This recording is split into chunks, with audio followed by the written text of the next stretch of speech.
রাজনীতি করি, কিন্তু আজকে যে ঘটনাটা ঘটিয়েছে, যারা ঘটিয়েছে তারা যেটা করেছে এটা সম্পূর্ণরূপে অনৈতিকভাবে কাজটা করেছে। আমরা মনে করি যে রাজশাহীর রাজনীতিতে এরকম কোনো ঘটনা কারোর সাথে কোনো সময় ঘটেনি, কোনো দিনও ঘটবে না, এই প্রত্যয় নিয়ে আমরা রাজশাহী শহরে রাজনীতি করি। কিন্তু আজকে যে ঘটনাটা ঘটিয়েছে হেলমেট বাহিনী, এই হেলমেট বাহিনী কারা, কোথায় থেকে কিভাবে আসলো তারা, আমরা এটা জানতে চাই। রাজশাহী প্রশাসনের কাছে জানতে চাই যে কারা এই ঘাপটি মেরে থাকছে, কোথায় ঘাপটি মেরে থাকতেছে, কিভাবে থাকতেছে। আমি ইতিমধ্যে আর্মি প্রশাসনকে আমি রিং করেছিলাম, তাদেরকে জানিয়েছি আমাদের এখানকার ঘটনা। বলিয়া থানার ওসি সাহেবকে জানিয়েছি, তিনি তৎকালীন এখানে উপস্থিত হয়ে গেছেন। এবং আমি জানি না যে আর্মি প্রশাসন কেন এখানে হাজির হলেন না আজকে।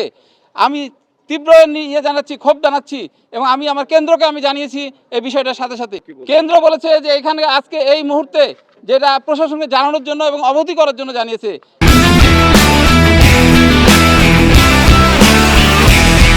এবং আগামীকালকে কেন্দ্রের সিদ্ধান্ত মোতাবেক আমরা এখানে চিন্তাভাবনা করব যে আসলে আমরা এটার একটা মামলা তো অবশ্যই হতে হবে, এবং যারা এটা ঘটিয়েছে তাদেরকে আমরা খুঁজে বের করব, এবং খুঁজে বের করে ভিডিও ফুটেজ দেখে খুঁজে বের করে তাদের যে তীব্র নিন্দা শাস্তি আমরা এখানে জ্ঞাপন করতে চাচ্ছি, যে তাদের যেন শাস্তি তাদের হয় যেন।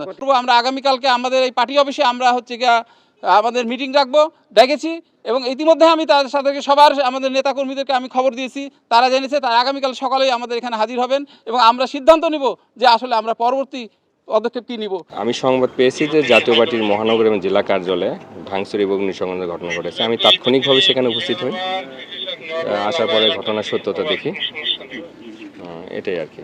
এটা তো তদন্তের বিষয়, তা আমরা এটা তদন্ত করেই পরে জানাতে পারবো।